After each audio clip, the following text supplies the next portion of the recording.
कलम उठी है बिगुल बजाए, चाहूं और ये शोर है, नवीब में जो मना रहे वो अम्बेडकरी दौर है, वो अम्बेडकरी दौर है।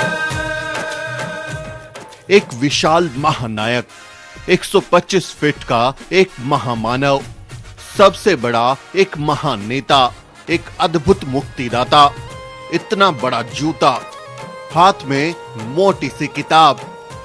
ये मूर्ति अभी बनी भी नहीं है, लेकिन देश के सबसे आइकॉनिक पोज को देखकर कोई भी अंदाजा लगा सकता है कि ये मूर्ति विश्व रत्न बाबा साहेब डॉक्टर अम्बेडकर की होगी।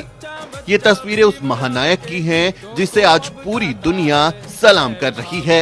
ये उस मुक्तिदाता के बन रहे स्टैचू की तस्वीरें हैं जो जन्मा तो भारत की मिट्टी में था, लेकिन उसकी शोहरत आज सारे जहां के आसमान को नाप रही है। ये तस्वीरें बाबा साहेब डॉक्टर अम्बेडकर के उस स्टैचू की हैं जो हैदराबाद में बन रहा है। हुसैन सागर झील के आसपास से गुजरने वाले हर शख्स की आंखें इस महानायक के भव्य निर्माण पर ठहर जाती हैं। तेलंगाना सरकार नए सेक्रेटेरिएट के पास बाबा साहब डॉक्टर अम्बेडकर की 125 फीट ऊंची भव्य प्रतिमा बनवा रही है। ये भारत में अब तक बनी बाबा साहब डॉक्टर अम्बेडकर की सबसे ऊंची मूर्ति होगी।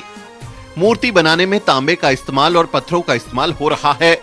मूर्तिकारों ने कहा कि बाबा साहब के जूतों के फीतों से लेकर बाबा साहेब के कोट की सिलवटों और हाथ में संविधान की किताब से लेकर डॉक्टर अम्बेडकर के चेहरे के एक्सप्रेशन तक बहुत ही बारीकी से काम किया गया है, ताकि भारत रत्न बाबा साहब का ये स्टैचू देखने वालों की आंखों में हमेशा के लिए बस जाए।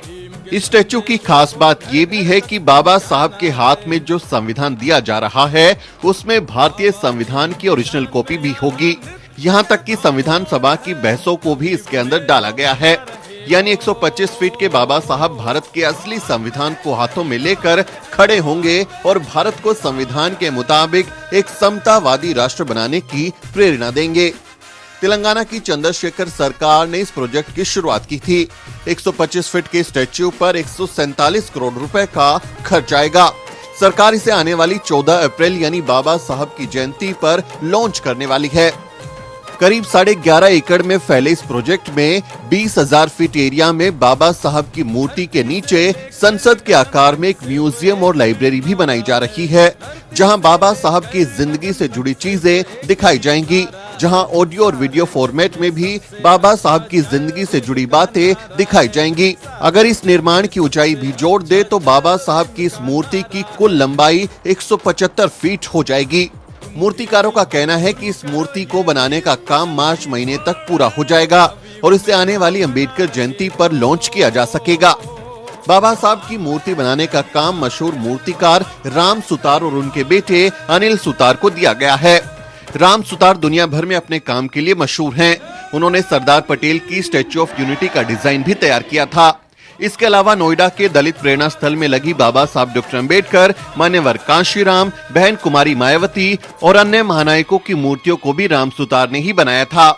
यहाँ तक कि लखनऊ के डॉक्टर अम्बेडकर पार्क में लगी मूर्तियां भी राम सुतार ने ही तैयार की थी। अब बाप बेटे की ये जोड़ी डॉक्टर अम्बेडकर का सबसे बड़ा स्टैचू तैयार कर रही है। नोएडा में पत्थरों को तराशा जा रहा है।